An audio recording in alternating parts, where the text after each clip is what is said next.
On va parler de vos films, vos séries et vos albums préférés de l'année. Et oui, car c'est le moment d'établir le top culture de l'année 2024. Alors on va surtout revenir sur ce qui nous a marqué, ému, touché cette année, parmi tout ce qu'on a regardé et écouté. Et puis on verra aussi ce que ça nous raconte de l'état des industries du cinéma, des séries et de la musique. On va parler de tout cela avec Olivier Lam et Marie Cloc, représentants du service culture de Libération. Mais avant d'entrer dans le vif du sujet, un petit préambule peut-être au sujet des tops qui ont été publiés sur le site de Libération. Comment est-ce qu'on constitue ce genre de classement? Olivier, peut-être pour commencer. Alors c'est relativement démocratique dans le sens où on demande l'avis des différentes personnes qui écrivent pour les différents services, enfin services pour les différents, sur les différents champs au sein du service culture. Chacun a été en gros sommé de donner une liste de ses films préférés, in extenso, on va dire.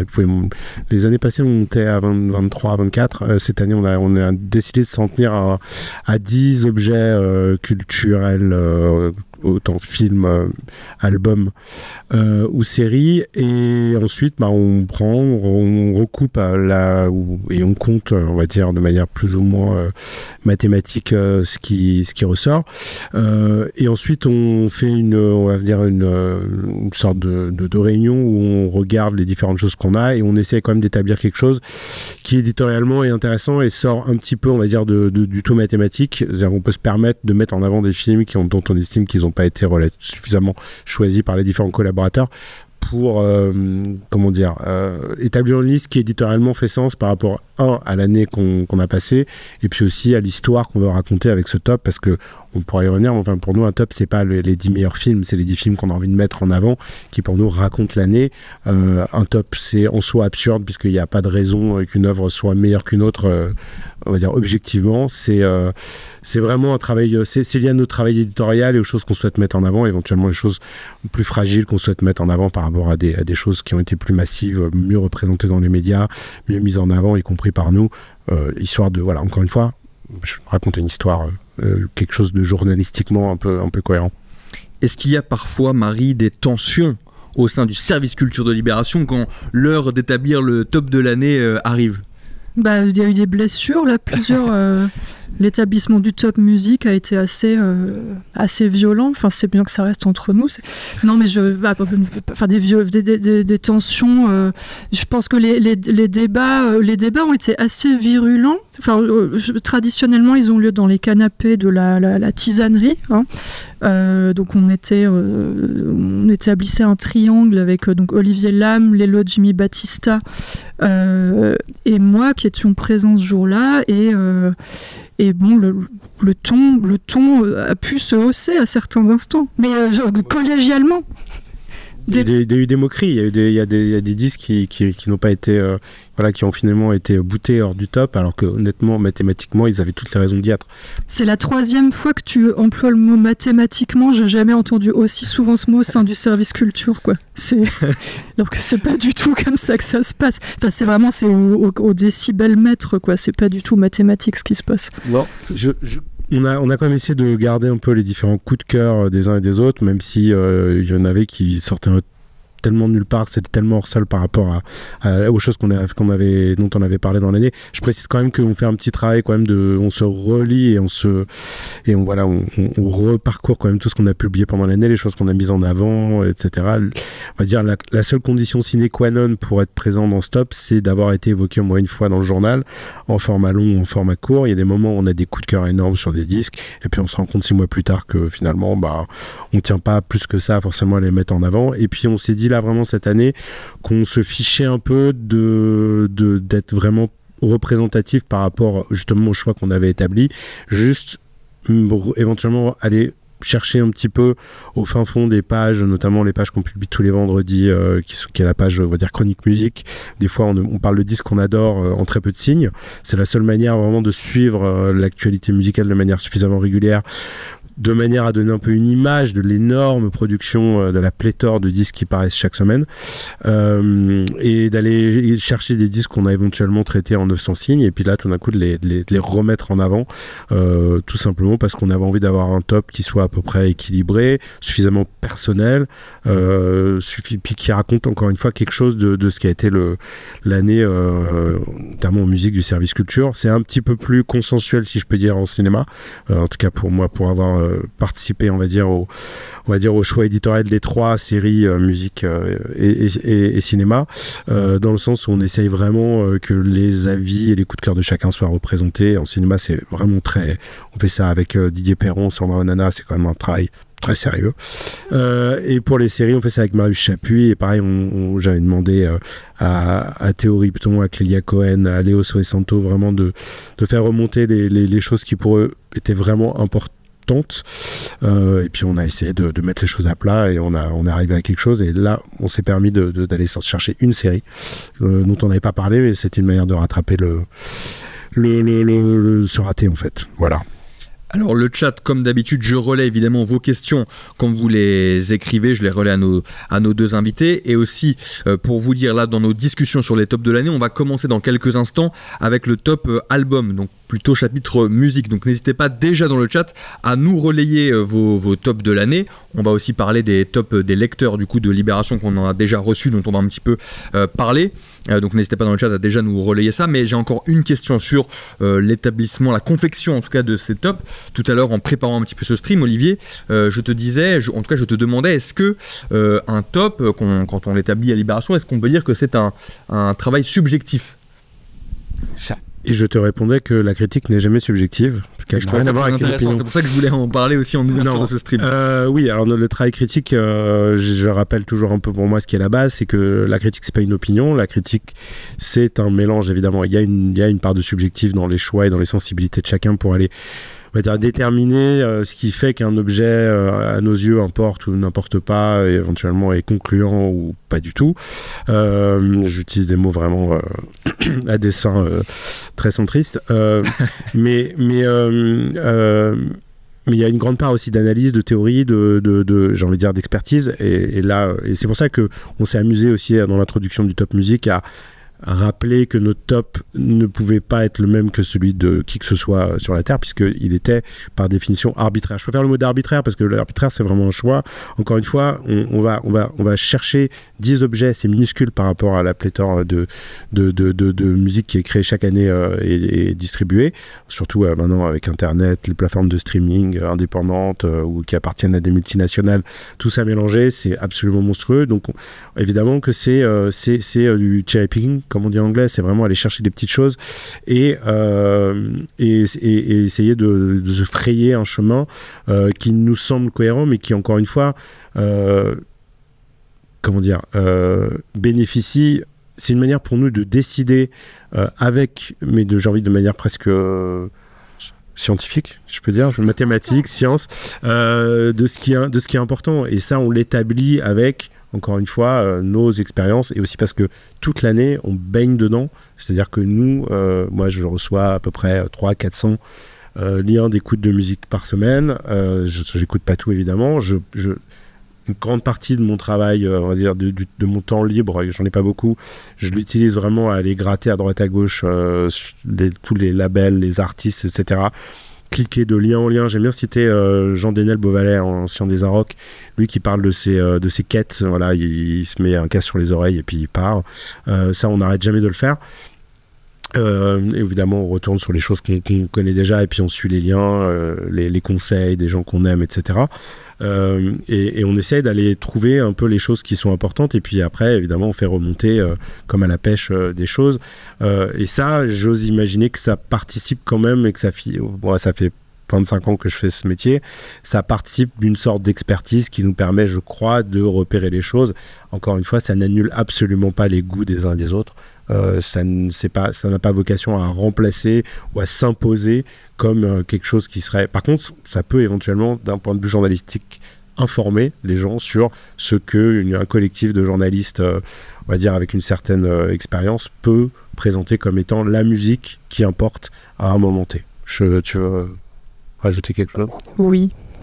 Non, mais c'est que, enfin, juste pour le truc de la subjectivité, enfin, je comprends comment la distance qu'on peut prendre avec qu'on peut vouloir prendre avec ce terme. Après, c'est vrai qu'il y a un truc où la géométrie qui est la nôtre, enfin, les individus qu'on est, font que ce top, il a cette tête-là aussi, tu vois. C'est qu'il y a un truc où, certes, il y a une addition d'expertise, enfin, quelque part, mais il y a un truc qui fait que, Lélo, tu vois, je reconnais Lélo dans le choix de cet album-là, je reconnais Didier dans le choix de cet album-là. Enfin, il y a un truc qui, je trouve, enfin, il y a des personnes derrière. C'est pas juste des gens, des experts qui ont trouvé la formule mathématique parfaite pour. C'est là où c'est un peu subjectif quand même, un petit peu. Non, je dis juste, moi, par exemple, on va dire à 80% de la musique que j'écoute, c'est de la musique électronique. Il y en a très peu dans ce top. Donc, ce qui prouve bien que... Et je suis censé, quand même, d'une manière ou d'une autre, chapeauter un peu ce truc-là. Mais pour moi, ça n'arriverait à rien d'imposer un disque d'ambiance ou je sais pas quoi, que j'ai adoré cette année. Parce que, pour moi, ça doit représenter le travail de l'équipe qui a été fait sur ces 12 derniers mois.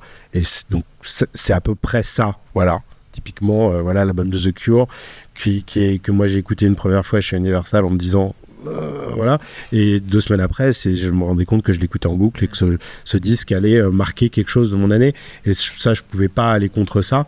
Donc évidemment, là, il y a une part de subjectivité, mais j'ai envie de dire que l'émotion que j'ai éprouvée, j'avais des outils pour l'analyser d'une manière journalistique, critique. Il y a des supporters dans le chat, notamment des supporters de Charlie XCX. Puisque avec le top album je dis Brat, Magdalena Bay tous les jours, Iseult, Colin Stetson. Ma question du coup pour vous est la suivante: de qu'est-ce qui ressort du top album des lecteurs de Libération? Je tiens à préciser que Brat n'était pas dans le top parce qu'on s'est mis d'accord notamment avec Lélo, qui aime aussi énormément cet artiste, que c'était finalement pas un grand disque. En revanche, moi j'ai consacré une partie, un texte à part sur l'année Charlie XCX. C'est une artiste qu'on suit depuis quasiment le tout début de sa carrière, vraiment ses premières mixtapes aux alentours de 2010, et la voir enfin accéder à ce statut de pop star, c'est un moment absolument formidable, et dans l'absolu, il y a un tiers d'album que je trouve absolument incroyable. Qu'est-ce qu'on peut dire d'autre? Il y a quasiment que des disques, je peux faire la liste, quasiment que des disques qu'on a mis en avant un peu beaucoup. Romance de Fontaine DC, l'album de Billie Eilish, Hit Me Hard and Not Soft, sur lequel tu avais écrit de manière assez positive, donc l'album de The Cure, Songs of the Lost World, l'album de Kendrick Lamar, donc le Brat de Charlie XCX, la Symphonie des éclairs de Zao de Sagazan. Il me semble qu'il est paru l'année dernière, mais je crois que c'est une édition de luxe. Ouais. Là pour le coup on serait pas forcément d'accord, mais elle a été pas mal mise en avant dans le journal, pas forcément par le service culture. Le Mon Sang de l'album de Clara Luciani, moi j'ai pas été très tendre avec ce disque parce que je l'ai trouvé un peu terne. Voilà. Justice, on n'est pas tout à fait d'accord avec Marie qui adore, pour elle c'est je crois leur meilleur album depuis le premier. C'est le meilleur album du monde. Le meilleur album du monde. Le premier, oui. Donc ça c'est le top lecteur aussi. Je sais pas si j'ai été clair. Oui, pardon, là je le lis, le top des lecteurs de Libération. Les 10 premiers albums. Les 10 premiers albums qui ont été publicités. Le Wild God de Nick Cave, qui est un excellent disque qu'on n'a pas mis dans le top, mais on lui a consacré 3 pages d'entretien. Et Zozo de Philippe Catherine, qui pour moi est son meilleur depuis Les Créatures. Donc ça, je suis complètement d'accord. Et Marie l'adore aussi. Qu'est-ce qu'on veut dire d'autre sur ce top qui est incroyablement consensuel? Vous êtes vraiment des bérouistes, mais c'est incroyable. Non, je déconne. Non, tout ça est très cohérent. Peut-être juste, en marge du truc des tops, peut-être juste préciser, parce qu'on y faisait allusion à l'instant par rapport à Brat, c'est-à-dire que en fait, juste pour c'est une forme de contrebalancer ou de compléter le truc du top dont on parlait à l'instant, c'est que l'autre chose qu'on a faite, à laquelle on a accordé exactement autant de place, c'est qu'on a accordé aussi une page à, pour le coup, un truc qu'on pourrait qualifier c'est encore la question de la subjectivité, mais c'est des trucs où on s'exprimait chacun à la première personne et où chacun a pioché quelque chose qui à la fois est une sorte de coup de cœur personnel, mais qui dit quelque chose aussi à travers ce truc très personnel sur l'année passée. Donc toi t'as écrit sur Brat, moi j'ai fait un truc sur un concert qui m'a vachement ému de Mathieu Bogarts, et qui dit aussi quelque chose de, voilà, en fait on a complété le top par quelque chose d'un peu personnel et subjectif. Et oui. Moi, je voulais aussi préciser un truc. Une des raisons aussi pour lesquelles l'album de Charli XCX n'est pas dans ce top, c'est qu'on savait n'est pas dans le top de Libé, c'est qu'elle était absolument dans tous les tops de tous les médias qu'on peut lire. Donc, on s'est dit bon, voilà, on n'est pas obligé. L'idée, c'est pas de revendiquer que Libé aime Charli XCX. Je pense qu'on l'a déjà suffisamment prouvé à travers toutes les critiques qu'on a faites et toutes les tentatives avortées d'interviews qu'on a fait avec elle. Et c'était qui les grands artistes attendus aussi sur cette année 2024 là, dont les albums étaient particulièrement attendus, les superstars aussi un petit peu. Ah, tu veux dire attendus avant leur sortie? Oui. Ouais. Taylor Swift, ouais. Je vais le dire, ouais. Je crois que c'était un des disques. Mais pourtant, qui ressort pas du coup dans le top album, même, ni des lecteurs de Libé. Moi, mais j'ai une théorie là-dessus, c'est qu'en réalité, personne n'aime Taylor Swift. Pas une personne sur la terre, donc évidemment, c'est pas dans le top. Non, j'ai fait défiler. Non, elle arrive assez tôt quand même. Elle arrive assez tôt après. Là, le Taylor Swift, c'est-à-dire que nos lecteurs, on a encore du travail à faire en fait. Hein, c'est bien, tu vois, il y a des lecteurs qui sont fans de Taylor Swift. Hein. Je crois que son album, il arrive en 14e ou 15e position, juste après Julien Doré. Voilà, ça c'est encore le grand. Qu'est-ce qui s'est passé, quoi? Qu'est-ce qui vous arrive? T'as une explication? Je pense que les gens ont lu ta critique et se sont dit qu'ils allaient le venger. Voilà. Juste par esprit. Encore une fois, on n'a pas de détestation d'aucun artiste. Hein. On essaie de monter des choses, etc. Nous, ce qui nous a principalement dérangé avec la musique avec le Taylor Swift, outre sa musique qui est vraiment un bac de vaisselle tiède, c'est l'omniprésence hallucinante. Les Américains parlent de monoculture. C'est vrai qu'il s'est passé un truc absolument hallucinant cette année. Et ça nous a intéressé évidemment d'essayer de comprendre pourquoi. On y a consacré un événement. On a fait 6 pages, 7 pages. Moi, j'essaie de comprendre, de revenir un peu en détail sur les raisons de ce succès absolument ahurissant. Moi, dans les grands disques attendus pop américains de l'année, je préférais évidemment mettre en avant l'album de Beyoncé. J'ai essayé vaguement, j'ai évoqué la possibilité qu'il puisse être dans ce top parce que par ailleurs, on a beaucoup écrit sur le retour de la country à la fois dans la culture américaine et au-delà, mais aussi dans on va dire sa forme, on va dire son bon état créatif particulier. On a beaucoup écrit là-dessus. Lélo a notamment fait un papier très intéressant sur la manière dont politiquement tout ça les choses avaient beaucoup changé. Et moi, l'album de Beyoncé m'a vraiment, je pense que c'est son meilleur album et m'a vraiment beaucoup convaincu. Enfin, beaucoup fait voyager. C'est un disque que j'ai continué à écouter quasiment depuis qu'il est sorti, mais en même temps Beyoncé n'a pas vraiment besoin d'être dans un top de Libération, enfin besoin, on ne fait pas ça que pour ça, mais voilà. Dans le chat on nous dit Libé m'a fait découvrir Paranoid London cette année. Je ne connaissais pas moi. Alors oui, c'est un duo électronique, non c'est pas un duo, je sais plus, bref, un londonien comme son nom l'indique. Mais ça, pour le coup, c'est dans les pages du Week-end. Alors, je ne vais pas rentrer dans le détail, mais en gros, c'est pas le service culture qui s'occupe des pages de musique du Week-end. Voilà. C'est leur choix, mais c'est un bon groupe. Voilà. On nous dit aussi, je pense que Eminem était aussi très attendu, grosse déception. Est-ce que vous avez eu l'occasion d'écouter cet album d'Eminem? On a fait une critique, Marie a fait une critique. Je te passe le micro, du coup. J'ai complètement oublié cet album. Non, mais ça fait pas. Mais c'est aussi intéressant, c'est-à-dire ça fait partie des trucs qui arrivent quand on écrit une fois par semaine sur 1, 2, voire 3 albums chacun, quoi. Et il y a ce phénomène, mais je pense même dans d'autres champs, que la quantité de choses qu'on ingère fait que, en fait, il y a des choses qui restent accrochées, il y a des choses qui vraiment nous traversent. Et à la fin de l'année, on va dire, mais en fait, cet album-là, il m'a accompagné. T'en as qui ont une durée de vie plus longue, d'autres sur lesquels tu écris.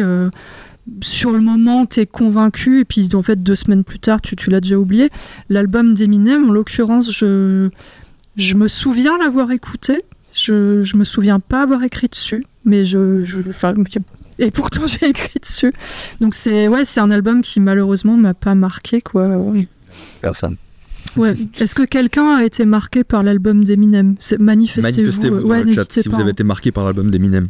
Langue pendue dans le chat a une très bonne remarque / question. Il commence par une question: comment vous faites la part entre votre travail de découverte et votre travail d'accompagnement critique des grands phénomènes? Et il poursuit en disant « Je dis ça parce que j'ai un peu de frustration par rapport au côté découverte. Le côté commentaire sur Cure, Beyoncé, Taylor Swift, Catherine m'intéresse moins, même si c'est important. De là à dire que Catherine a fait son meilleur album depuis Les Créatures, je ne comprends pas. Il a fait de sacrés trucs depuis. » Alors, pour revenir sur le début de la question, donc les découvertes, alors je pense que si vous nous lisez Langue Pendue, vous pouvez constater quand même que régulièrement on met quand même en avant et on consacre de longs papiers quand même à des artistes qui sont assez peu médiatisés ailleurs. Ça pour le coup on n'a absolument pas de problème avec le fait de consacrer, et ça c'est pas seulement c'est pas seulement en musique, mais c'est aussi en art, c'est en théâtre, c'est en danse, c'est en cinéma, c'est en série, on met en avant avec exactement la même avec la même ampleur et le même intérêt et le même des choses qui peuvent être beaucoup moins médiatisées, beaucoup moins populaires, mais qu'on estime être très importantes. Et ça peut se vérifier toutes les semaines. Alors évidemment, c'est pas forcément ce qui est mis le plus en avant sur le site, ou parce que voilà, on est aussi on a un rapport à l'audience qui est obligé. Mais par exemple, il y a 2 semaines, j'ai publié un papier de 4 pages sur The Shovel Dance Collective, qui est un groupe de musique traditionnelle londonien que j'ai été voir à Londres, etc., et qui a eu une place sur la ligne du journal, etc., et qu'on a vraiment mis beaucoup en avant, alors que c'est un groupe qui est quasiment autoproduit, parce que j'avais le sentiment qu'il se passait quelque chose. J'ai pris le train, j'ai été à Londres, j'ai passé du temps avec eux, et on leur a consacré 4 pages. Donc ça, on le fait quand même assez régulièrement, pas autant qu'on voudrait, et par ailleurs, on estime, et je pense que c'est une bonne chose, que quand il y a un objet très mainstream, très grand public qui arrive, il va intéresser beaucoup de monde, et c'est aussi notre travail, notre devoir de critique, que d'y consacrer du temps, éventuellement essayer de rencontrer les artistes quand on estime que l'œuvre qu'ils présentent est importante. Malheureusement, c'est de moins en moins possible dans la musique. Il se trouve qu'il y a eu une époque où on pouvait rencontrer les Bob Dylan, les Nick Cave, les Kanye West, etc., et qu'aujourd'hui, ces gens-là, en fait, ont quasiment complètement fermé la porte, parce qu'il y a un problème. C'est que les superstars soient moins... Ils n'ont plus besoin de la presse écrite. Et puis, de toute façon, maintenant, il y a les réseaux sociaux, donc énormément d'artistes de musique, en fait, estiment qu'ils n'ont plus besoin de parler aux journalistes. Il y a plus, pour le coup, il y a plus compagnonnage. On connaît les liens que pouvaient entretenir certains critiques avec certains cinéastes, avec certains musiciens, etc. David Bowie, jusqu'à sa mort, c'est quelqu'un qui a énormément parlé à la presse, et aujourd'hui c'est très compliqué d'avoir accès aux artistes, ce qui est un vrai... c'est un autre sujet, mais en tout cas c'est pas pour ça qu'on leur consacre pas de la place. Mais il y a des risques aussi parfois, par exemple, de critiquer un album, envers une critique négative, et après derrière d'avoir des portes qui se ferment de cet artiste-là ou d'artistes du même label parce qu'on aura été trop dur avec un artiste. Là non, on peut parler vraiment à un tout petit niveau, mais vraiment... encore une fois, on a tellement peu accès aujourd'hui, notamment à cause des intermédiaires, je ne vais pas rentrer dans les détails, mais on a tellement peu accès aux artistes que la question ne se pose pas, et la plupart des artistes en vérité prennent pas du tout ombrage du fait qu'on puisse faire une critique négative d'eux. Enfin, je suis pas sûr que... Oui, bon... certains apparemment. Certains, en tout cas les grands artistes s'en fichent, voire même sont plutôt piqués quand on les critique négativement. Mais bon, alors on essaie d'être un minimum cohérent, on parle quand même aux artistes qu'on aime et dont on aime les disques. C'est quand même la condition sine qua non avant d'aller faire un entretien, c'est d'écouter le disque en amont et établir, c'est de décider si ou non ça vaut le coup d'aller lui parler. On va pas aller faire l'entretien d'un cinéaste, d'un musicien, d'un artiste, si on trouve que le dernier truc qu'il a fait a aucun intérêt. Quels ont été respectivement, vos albums de l'année, vos albums préférés cette année en 2024 ? Marie, peut-être pour commencer. Ah, c'est vrai qu'il fallait préparer cette question. Oui. Ah oui. Mais merde. Tu ne t'es pas préparé. Non, je suis pas prête. Je suis absolument pas prête. Non, mais c'est-à-dire que... Ou ta révélation de l'année, ta plus belle surprise de l'année peut-être ? Ce qui te vient le plus... Je sais pas, si je fais le troll, je dis Philippe Lavigne, qui a un... Olivier est d'accord avec moi. Philippe Lavigne, qui est un...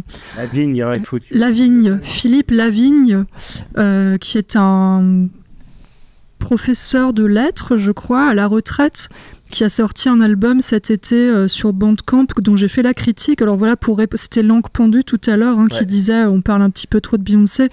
J'invite Langue Pendue à revenir un petit peu sur nos chroniques hebdomadaires et sur les les machins qu'on déterre tous des tréfonds de Bandcamp, par exemple, qui est une plateforme de streaming qui n'est ni Spotify ni Deezer, qui est une petite plateforme qui rend beaucoup plus service aux artistes.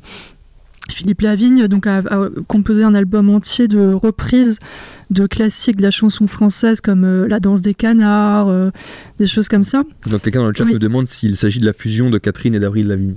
Alors, c'est pas loin. C'est pas loin. Je pense que d'Avril Lavigne, il a l'implantation capillaire et de Philippe Catherine, l'organe vocal. On est un peu dans ce style-là. Et donc, il a fait ses reprises de La danse des canards, par exemple, en décalant toujours une syllabe du texte sur la note de musique correspondante. C'est-à-dire que ça rend fou. C'est à la fois complètement insupportable parce que la syllabe n'est jamais sur la bonne note. Et c'est de la drogue gratuite, c'est incroyable, quoi. Donc, est-ce qu'on va pas dire que ce serait mon album de l'année? Voilà, on va dire Philippe Lavigne.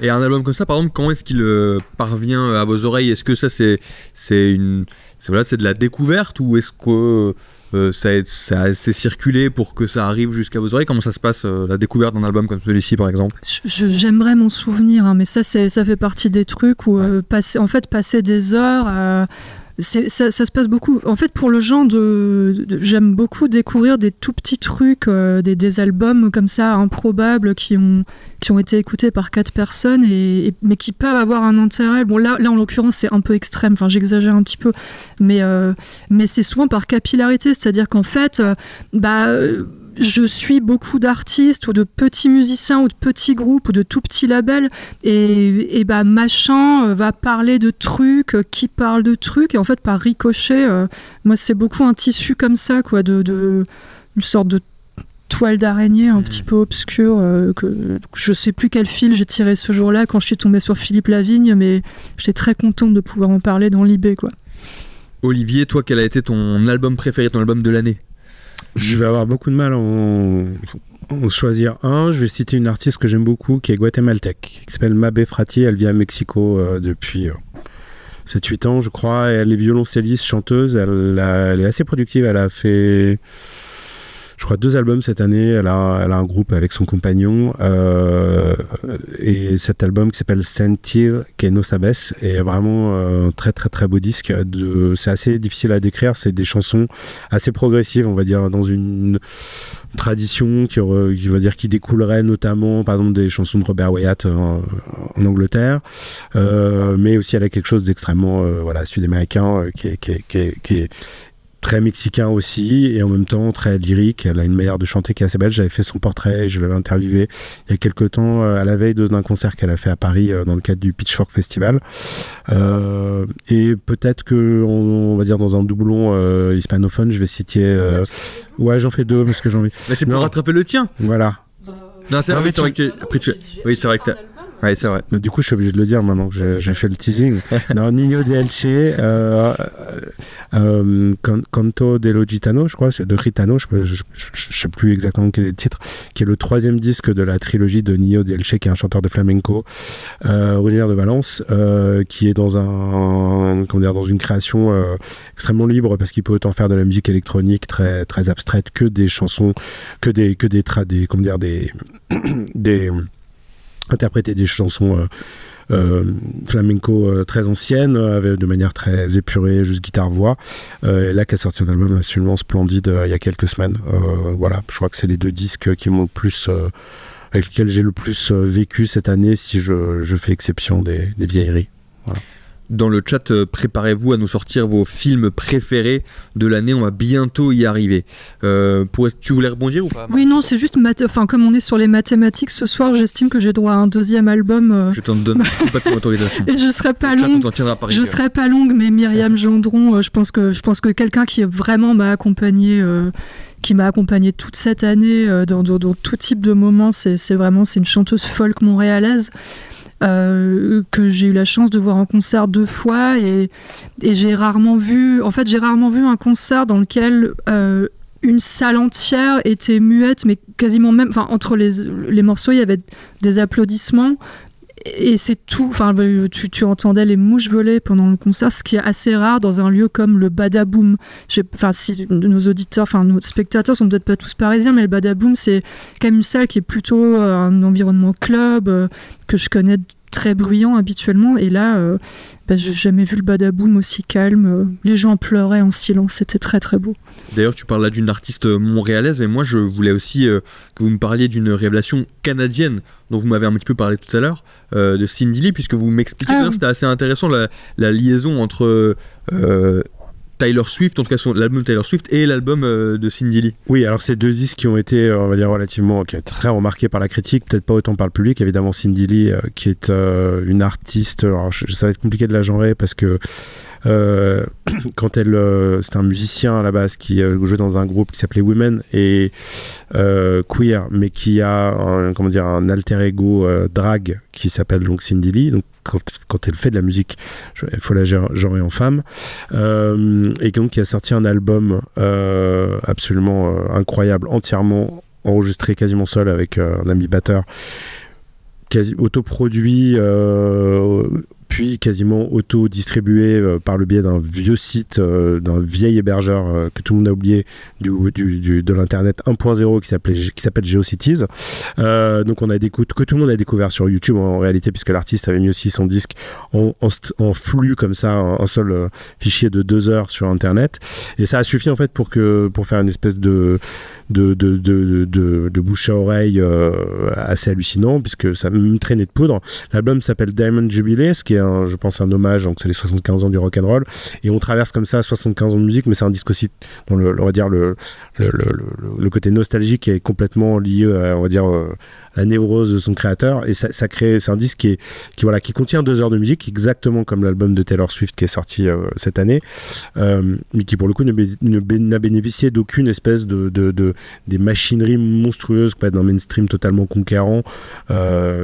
Voilà, pour donner un exemple, Taylor Swift, pour occuper le terrain, elle a, je pense, réédité son album avec des chansons supplémentaires, des pochettes différentes, 3, 4, 5 fois, ce qui lui a permis effectivement d'être de caracoler comme ça en pole position de tous les tops, de toutes les plateformes de streaming, et de gagner énormément d'argent. Tout ça, évidemment, avec un déroulé, on va dire, marketing extrêmement bien rodé. Et tout d'un coup, ces 2 heures de musique déboulées de nulle part, quasiment, même si Cindy Lee est quand même un artiste identifié par les gens qui aiment l'indie rock, moi, m'a redonné tout d'un coup de l'espoir qu'il pouvait y avoir une alternative, parce que bon, fut une époque où, on va dire, il y avait le mainstream, et puis à côté de ça, il y avait la culture alternative. Il y avait suffisamment la culture alternative était suffisamment puissante pour en fait fédérer suffisamment de personnes pour créer un vrai monde parallèle économiquement viable. Les plateformes de streaming et internet ont fait voler tout ça en éclats, ce qui fait qu'aujourd'hui tout est extrêmement balkanisé. Les gens notamment le public de la musique, chacun écoute un peu la musique, fait un peu sa popote dans son coin, et on a complètement perdu un peu ce circuit alternatif, etc.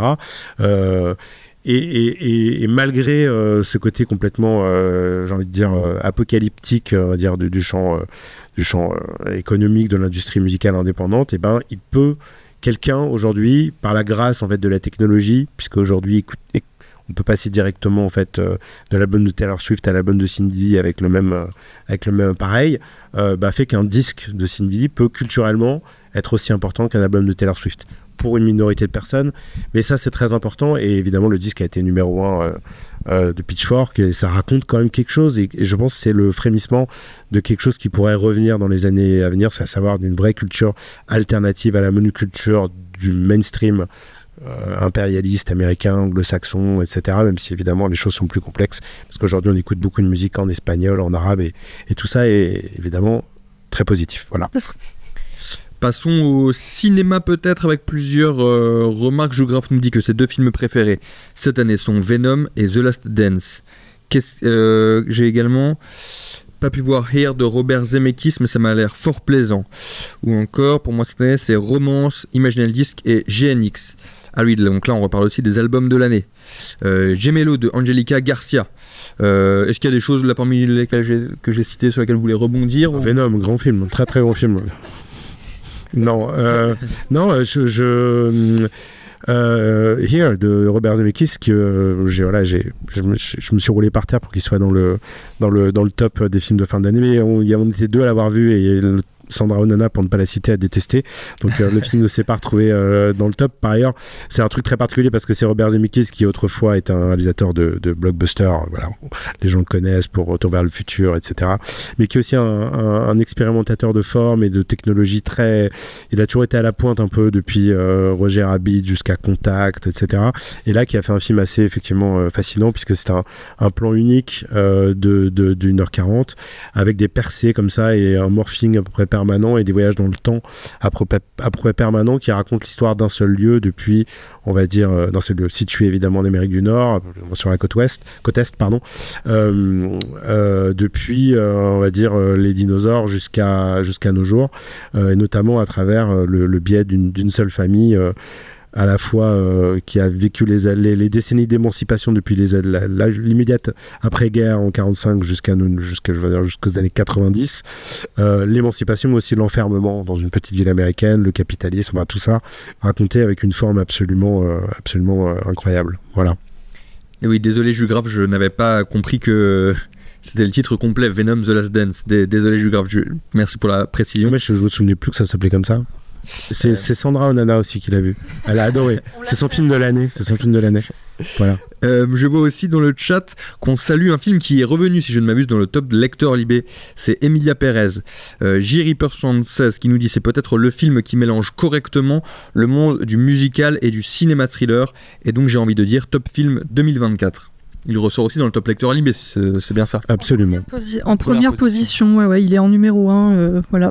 Qu'est-ce qui ressort oui, pardon, vas-y Olivier. Non, il n'est pas dans le top parce que pour la simple et bonne raison que plusieurs personnes au service l'ont détesté ou pas aimé, ou enfin voilà, c'est assez complexe. Sandra Onana avait écrit dessus à Cannes. Moi, pour tout dire, je suis parti avant la fin du film. C'était à 8h du matin à Cannes et j'ai pas supporté, j'ai pas vu la toute dernière scène.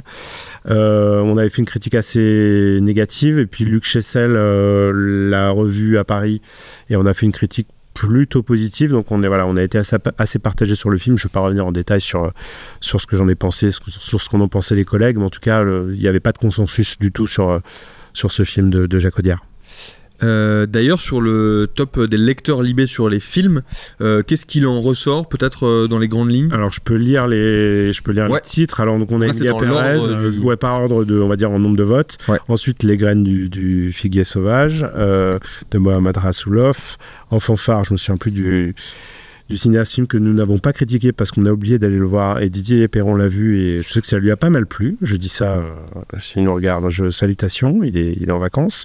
Le Comte de Monte Cristo, voilà. La zone d'intérêt, donc le film de Jonathan Glazer qui a aussi énormément partagé, on va dire, la rédaction. Moi, c'est un film qui m'a quand même beaucoup impressionné. Anora, donc de Sean Baker, la Palme d'Or à Cannes, qu'on est beaucoup à avoir adoré, Marie compris. L'histoire de Suleiman, qu'on a fait notre événement avec un entretien de l'acteur principal, un film qui aurait pu tout à fait se retrouver dans le top 10, mais bon, il se trouve qu'on n'était pas suffisamment nombreux à l'avoir vu. Miséricorde d'Alain Guiraudy, qui est dans notre top, qui est un très grand film. The Substance, film qui a beaucoup partagé. Camille Nevers, on a fait son film de l'année. Moi, j'ai trouvé ça totalement lamentable. Voilà. Et Dune 2, alors on a un rapport très compliqué avec Denis Villeneuve au journal. Je ne peux pas en dire plus là. Je ne sais plus si c'est moi qui avais écrit sur le film. Mais enfin, c'est, on va dire, dans la catégorie des blockbusters, c'est pas vraiment ce que je retiens de cette année. Pour tout dire, j'avais oublié que le film était sorti en 2024. Tu veux dire quelque chose sur... Non, mais après, je trouve intéressant en tant qu'observatrice à quel point les trucs peuvent cliver très fort les critiques cinéma. J'ai pas le sentiment qu'on vive ça aussi fort dans la musique, non, de façon aussi radicale, d'avoir des parce que j'ai vraiment un album adoré et détesté par quelqu'un d'autre. Parce que j'ai l'impression, notamment, que ce soit sur par exemple The Substance, toi, tu trouves, enfin, t'avais des sentiments très très très forts à Cannes, je me souviens, et à l'inverse, j'ai énormément ri, par exemple, et c'est amusant dans ce genre de cas de figure à Cannes, quand c'est des premières, d'échanger à chaud avec les gens qui sortent des salles, parce que ça nous arrive souvent d'être à 2, voire à 3, à avoir vu le même film. Moi, encore une fois, je suis pas critique. Moi, j'étais là pour faire des portraits, mais je vois les films en même temps que les critiques. Et je trouve ça hyper intéressant de les voir sortir et puis de cueillir leur sève à chaud comme ça et de voir que les avis sont parfois pas encore formés et qu'il peut y avoir des avis très tranchés et puis que des gens pas sûrs se mettent à s'aligner sur... il y a une espèce de polarisation comme ça qui se passe où l'avis se forme en parlant avec autrui en sortant de la salle, quoi. Non, mais après, ce qui est chouette avec le cinéma, c'est que comme on a ce semainier, voilà, les films sortent chaque semaine et donc l'événement culturel se crée de facto de lui-même, puisque les films nous arrivent en même temps sur les salles de cinéma. Après, évidemment, il y a des légers décalages quand on les voit dans les festivals comme à Cannes. Mais donc, ça fait un rendez-vous critique, si j'ai envie de dire. Donc, les gens, en fait, discutent du film à peu près au même moment. Et ça, c'est quand même quelque chose qui est précieux, qui est pas aussi suivi évidemment sur la musique, puisque en plus aujourd'hui évidemment les disques sortent en même temps, mais on n'a jamais vraiment eu en France cette tradition du disque qui fait parler au-delà, on va dire, d'un cercle de gens qui sont passionnés de musique, comme c'est le cas par exemple au Royaume-Uni, où la musique continue à créer une espèce de discussion, comme on dit, c'est un horrible anglicisme, je crois, en tout cas de conversation un petit peu dans les cafés, je sais pas, dans les pubs ou à la machine à café. Là, ça reste encore le cas avec le cinéma, et je trouve que c'est chouette évidemment de s'insérer là-dedans. Il y a eu des grands moments, il y a eu des événements culturels, par exemple, je pense évidemment à Megalopolis de Francis Ford Coppola, qui est un film que par ailleurs presque personne n'a été voir. Moi, le film par exemple que m'avais beaucoup décontenancé à Cannes, je l'ai revu à Paris, je l'ai trouvé quand même relativement incroyable. Donc voilà, c'est aussi intéressant de voir qu'un avis peut rester un petit peu suffisamment élastique et souple pour se modifier, même si c'est bien aussi je pense de pouvoir se mettre en colère contre des films ou s'emballer totalement au-delà du raisonnable. Évidemment, l'amour qu'on a pour une œuvre d'art ou l'estime qu'on a pour une œuvre d'art est faite pour être nourrie par la passion. Et je contredis totalement ce que j'ai dit tout à l'heure sur le subjectif et les mathématiques. Ouais. Il y a une remarque très intéressante dans le chat sur The Substance qui nous dit: c'est fascinant, la majorité des critiques femmes ont eu un avis au pire favorable, mais leurs compères masculins le détestent sans nuance, moi compris, et je crois que ce serait intéressant de se demander pourquoi. Je vais juste dire que c'est Sandra Onana qui a écrit dessus à Cannes et qu'elle n'avait pas aimé le film. Voilà, moi du coup, fin de la démonstration. Mais et puis c'est pas à moi de parler. Je peux pas. On parle beaucoup de Sandra Onana et à la place de Sandra Onana, oui, elle est là. Viens, Sandra, viens si t'es une femme. Non, mais parce que je me souviens justement d'en avoir parlé avec elle, et en fait, je crois que vous l'avez vue à la même séance. Et tu l'as tellement détesté que ta détestation a déteint sur Sandra. Et quand j'en ai reparlé après avec Sandra, oui, quand j'en ai reparlé après avec Sandra et que moi j'ai ri comme une bossue, disons-le, elle m'a dit qu'elle s'était un peu sentie coupable de s'être amusée à certains moments et puis qu'en fait voilà. Je l'ai mansplainé. Tu l'as manipulé. Voilà, c'est ça qui se passe en fait. Je peux juste peut-être dire un truc. Je pense que évidemment le cinéma d'horreur, le cinéma gore, le cinéma, le splatter, effectivement, a pendant longtemps appartenu à des garçons boutonneux qui estimaient que c'était leur champ réservé. Je pense que c'est plus ça qui a, on va dire, indigné une certaine cinéphilie, on va dire adepte de cinéma bis, etc. Parce que évidemment le film s'en réfère pas seulement à Stanley Kubrick, mais aussi beaucoup à certains films type Reanimator, etc. Enfin, moi je suis pas un grand spécialiste de tout ça, et je pense qu'effectivement il y a peut-être eu un peu de misogynie qui a pu s'exprimer, on va dire, dans le rejet du film. Par ailleurs, c'est un film très explicatif, assez redondant, assez, je pense, ambitieux. J'allais dire prétentieux, mais peut-être que ça aussi c'est misogyne de le dire. Je le dis sans ironie, hein, parce que je peux totalement reconnaître cette chose-là. Et je pense que c'est plus ça que le message du film qui aurait déplu, parce qu'en vérité, le message du film sur, on va dire, l'indécence par exemple, d'Hollywood, du marché du cinéma, son rejet du décor dès qu'ils ont dépassé, on va dire, soi-disant date de péremption, etc. Je pense que tout le monde, mais y compris les affreux cinéphiles boutonneux, chauves, et laids, s'accordent pour penser que c'est une indécence. Enfin, je veux dire, on n'a pas d'un côté forcément les fans de cinéma d'horreur toxique et de l'autre côté les féministes. Je pense que c'est plus compliqué que ça, mais je peux tout à fait admettre que dans mon rejet du film, il y a quelque chose de... Enfin, je sais pas. Mon rejet du film, peu importe, mais le rejet du film, je pense vraiment qu'il y a le fait que ce soit réalisé par une femme, évidemment, déplaît, a pu vraiment déplaire à certains fans de ce genre de cinéma, qui par ailleurs, donc, peut estimer quand même le fait que le film, qui est un vrai film d'horreur, soit présenté à Cannes en sélection officielle, peut quand même participer à l'idée qu'il y aurait une sorte de gentrification du cinéma d'horreur, de ce cinéma-là qui appartenait quand même à la marge, à l'underground, etc. Et il y a des gens qui peuvent se sentir dépossédés de ça, et je pense que c'est aussi quelque chose qui peut se discuter, quoi. Voilà. Est-ce que vous avez vu le film The Sweet East? Moi, j'ai...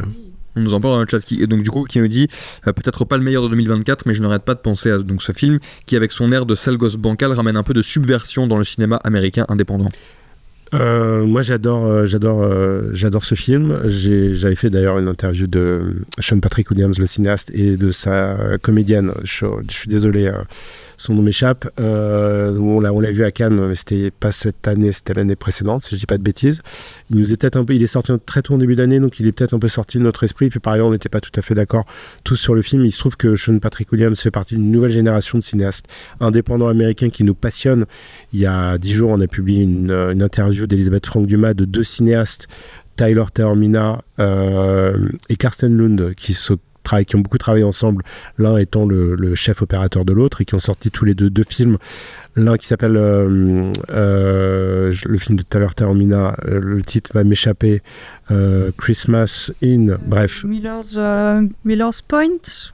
Merci, Christmas at Miller's Point, qui est sorti il y a une dizaine de jours, et l'autre qui sort le 1er janvier, qui s'appelle If Us, qui est un film sur une équipe de baseball, amateur, qui se retrouve pour la dernière fois sur un terrain de baseball qui va être détruit pour être remplacé par une école, qui est un film, moi, que j'ai absolument adoré, et que cette génération-là de cinéastes indépendants qui produisent des films qui ne sont pas montrés dans le cinéma de leur propre pays, moi, ça produit un truc moi, que je trouve absolument passionnant.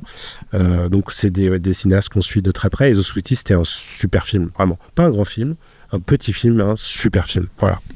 On nous parle aussi dans le chat du dernier film de Radu Jude, mais après quelqu'un lui répond en disant que c'est sorti l'année dernière. Absolument. Bah voilà. Je sais plus ce qu'on en avait pensé. Je me semble que c'est Camille Nevers qui avait écrit dessus. Voilà. Est-ce que aussi l'une des grosses surprises de l'année en cinéma, mais je crois qu'il ne ressort pas dans ce top des lecteurs, c'est le film d'Artus, un petit truc en plus qui a fait énormément d'entrées, plus de 10 millions d'entrées il me semble. Est-ce que c'est la plus grosse surprise du cinéma français cette année? Oui, mathématiquement on peut dire que c'est une surprise parce que c'est un film qui a rien coûté et qui a rapporté énormément. Non, mais régulièrement, toutes les X années, il y a un film comme ça, un petit film un peu un outsider, un sleeper hit comme on dit aux États-Unis. Voilà, un film qui arrive on va dire, à rassembler une sorte d'engouement populaire autour de valeurs assez positives. Souvent des films avec des situations des personnes en situation de handicap. C'est déjà arrivé, je me souviens, le 8e jour, un film belge qui avait fait un énorme succès aussi. Il y a je sais pas vraiment comment on peut l'expliquer. Il y a un côté feel-good là-dedans qui plaît aux gens. Après, c'est un genre de cinéma, la comédie française, sur lequel on écrit assez peu, déjà parce qu'on est persona non grata dans les séances de projection quand il y en a. Ah oui? Ouais, pourquoi? C'est une tradition en France de ne pas montrer ces films-là à la presse, qui par ailleurs c'est des films qui sont rarement surprenants. C'est des films, c'est un peu nos... Ah oui, quand tu dis c'est pas Libération, c'est pas exclusivement Libération, mais c'est notamment Libération. Et c'est vrai que c'est ceux qui sont un peu méchants, quoi. C'est-à-dire, je pense que d'autres médias n'auront moins de mal à accéder à des projets de ce genre de film.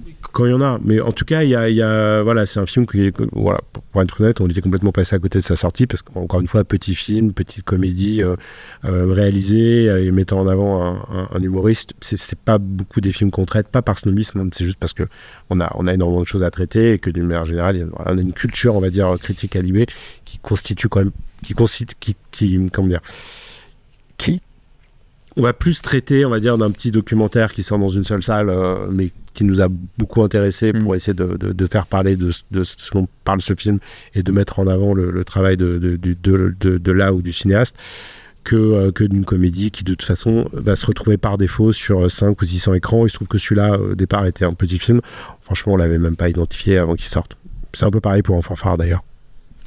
Il y a eu beaucoup de remarques aussi dans le chat. Désolé si j'en ai raté certaines. N'hésitez pas à me remettre vos questions ou certains films dont vous vouliez parler ou relayer dans le chat si jamais je les ai ratés. Là, pour terminer un peu nos discussions, on va peut-être se pencher un petit peu sur les séries de l'année 2024. Je me dois d'entamer cette discussion sur les séries 2024 par la série qui fait parler actuellement. C'est la série Squid Game qui s'apprête à sortir ou qui va... Oui, qui est sortie ce matin. Qui est sortie ce matin.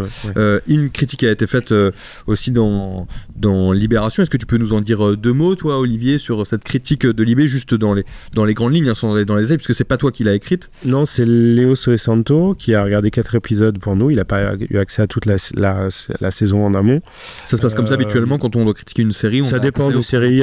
C'est assez rare qu'on ait tous les épisodes, il faut dire la vérité. Des fois, on est obligé d'écrire une critique sur une série dont on a vu un seul épisode. Et c'est vraiment pas une bonne idée, mais bon, voilà, il se trouve que des fois il y a des grosses attentes sur certaines séries.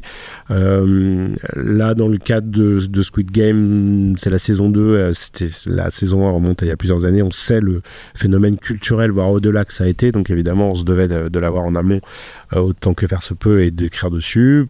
Elle n'est pas très positive, d'après ce que j'ai lu dans les critiques plutôt anglo-saxonnes, la saison 2 se fait plutôt déchiré, pour autant à voir. Enfin, quand dire, on a un super reportage de notre correspondant à Séoul sur la manière dont la série en fait a un peu traumatisé, bouleversé toute l'industrie de l'audiovisuel en Corée du Sud, qui est un des rares lieux dans le monde où ils ont un système de financement qui est à peu près similaire au nôtre, c'est-à-dire comme le CNC, c'est-à-dire c'est les entrées en salle qui financent tout le cinéma. Voilà. Et évidemment l'arrivée de Netflix, qui est un acteur un petit peu disruptif, comme a utilisé notre président. Ça vient un petit peu mettre du dawa là-dedans, mais c'est pas inintéressant. Voilà. Le chat, vous pouvez nous dire quelles ont été vos séries préférées cette année, et peut-être que vous pouvez, Olivier et Marie, nous dire un petit mot sur ce qui ressort des séries de nos lecteurs cette année. Tu veux dire la liste? C'est-à-dire, je suis plus proche, en tout cas, en termes de ce que j'ai vu. Là, je peux dire, je suis la personne la plus incompétente possible pour commenter ce champ. Je ne regarde quasiment pas de séries, mais j'en ai vu 3 du top lecteur. Voilà, j'en ai vu 0 du top Libé. Qu'est-ce que ça dit de nous? Mais, non, mais alors la première, par exemple, elle est dans le top Libé, il me semble, non? Hippocrate. Mais je ne l'ai pas vue. Ah oui, ok, oui. Bon, là, c'est totalement subjectif. Je te propose de la lire et de la commenter, parce que tu pourrais ajouter des commentaires et ça, c'est super. Alors, je vais lire votre liste. Hippocrate, qui est aussi dans le top. La Messias, qui est une série espagnole remarquable qu'on avait découvert à Sérimania, qui est également dans notre top. Ripley, donc l'adaptation de Patricia Smith, donc de Noir et Blanc, chic, Netflix, qui n'est pas dans notre top. Mon Petit Règne, qui aurait pu y être, on n'était pas tout à fait d'accord sur la série, qui aurait dû y être, qui est franchement une série bien meilleure que tout le boucan qu'il y a eu autour. Samuel, formidable, qui est dans notre top, série entièrement dessinée, écrite, jouée, réalisée par une seule par une artiste française qu'on a reçue ici, absolument, ouais, de Libération. Émilie Tronche. Pardon. Émilie Tronche. Voilà, sur Arte, que vous pouvez voir intégralement gratuitement sur YouTube. La série donc documentaire sur DJ Mehdi, sur laquelle a écrit Marie, dont on a dit le plus grand nom, qui n'est pas dans notre top mais qui aurait totalement pu y être. Disclaimer, la série donc de Alfonso Cuarón sur Apple TV+, qui pour moi, selon moi, est un chef-d'œuvre. La Fièvre, voilà, série qui avait beaucoup fait parler. Qui a beaucoup fait parler, produit par Canal+, notamment pour son réalisme. Il se trouve que depuis la dissolution, cette série est complètement passée était complètement tellement dépassée par la réalité que du coup tout ce qu'elle avait un peu de brûlant, on va dire. C'est un petit peu, ça fait un peu pchit, mais en fait c'est quand même une série quand même intéressante. De revoir Baron Noir du même. Non mais c'est une série qui mélange, comment dire, qui aborde tellement de sujets brûlants de notre époque qu'elle peut pas ne pas intéresser. Voilà. Après, est-ce qu'elle est réussie, pas réussie, voilà, sur la fenêtre d'Overton par exemple qui ne cesse de s'ouvrir vers le pire, voilà, c'est pas inintéressant. Arcane, donc série Netflix sur laquelle on n'a jamais écrit. C'est peut-être une erreur. Moi, il se trouve que voilà, il n'y a absolument rien dans l'aspect de la série, ni le fait qu'elle est tirée d'un jeu vidéo extrêmement populaire, etc., qui m'a fait me dire cette chose-là est pour nous. J'avoue que je n'ai toujours pas regardé, mais enfin, j'ai l'impression quand même que, on va dire, dans un certain milieu, c'est une série qui est vraiment reconnue comme étant de très grande qualité. Et Silo, donc la série d'Apple TV+, série adaptée d'une série de livres de science-fiction. Moi, j'avais adoré la première saison.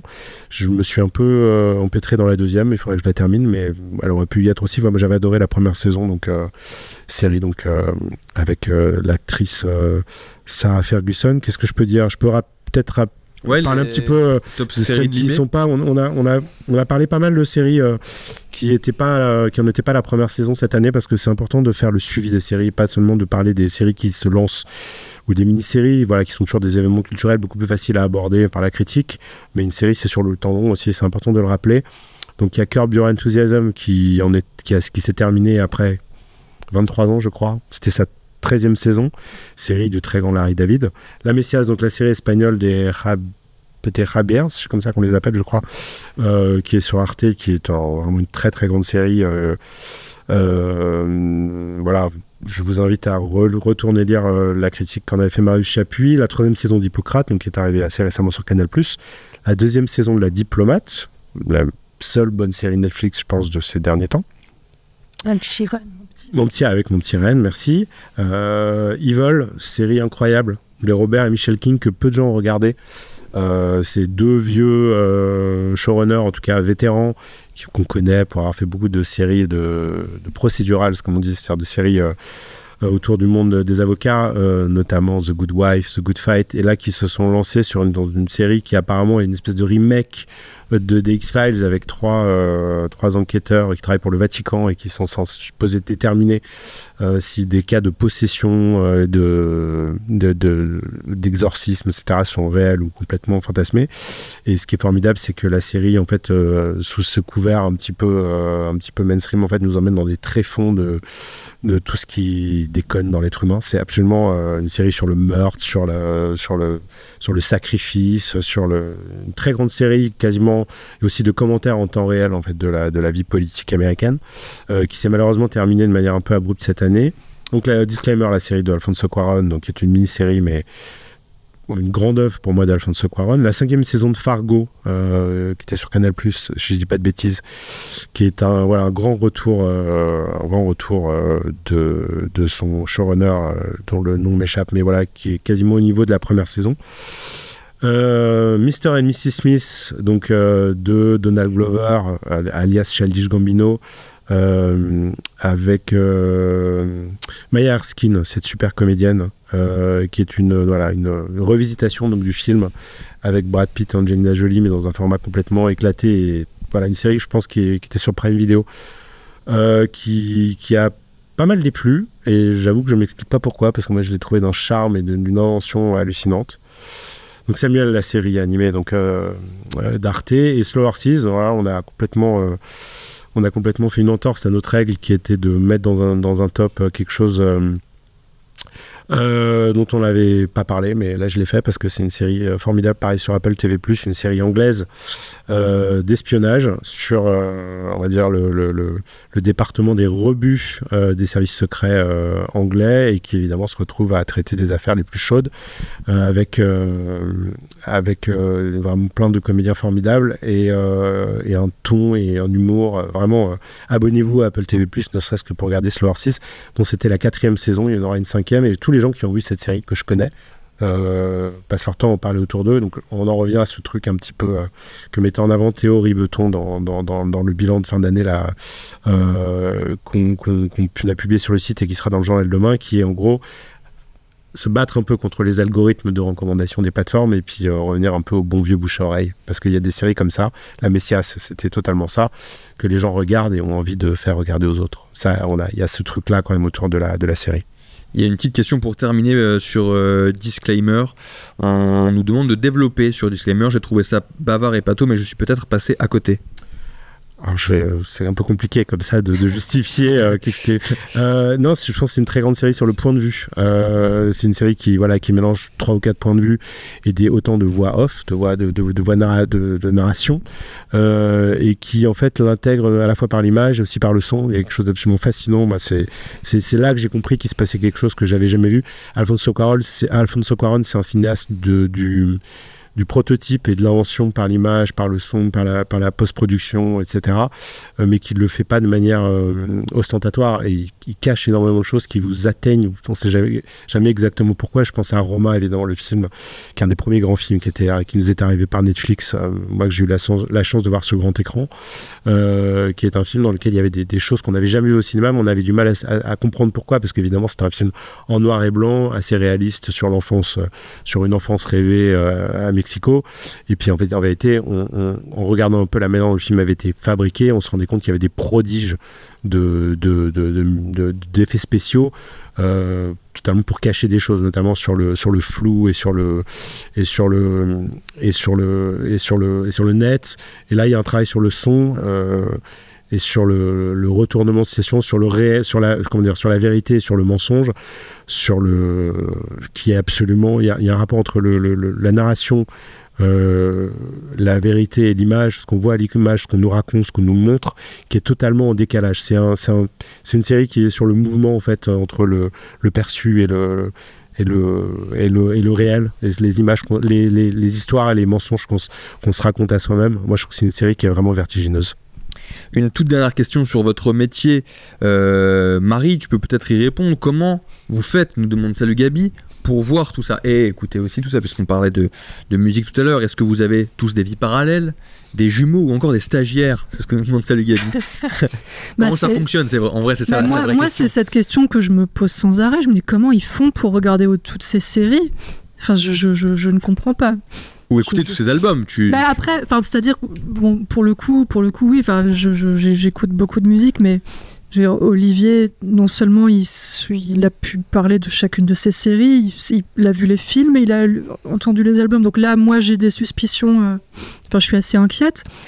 Mais donc, par exemple, moi, je passe à côté de plein de trucs et je pense que c'est l'intérêt qu'on soit un service. En fait, c'est qu'il y a un truc collectif où on forme une espèce d'entité en fonction des déficiences des uns et des hypertrophies des autres, et puis ça forme un truc où en fait on comble les trous les uns des autres, et puis c'est ça qui fait qu'on arrive à faire un filet qui englobe un petit peu tout.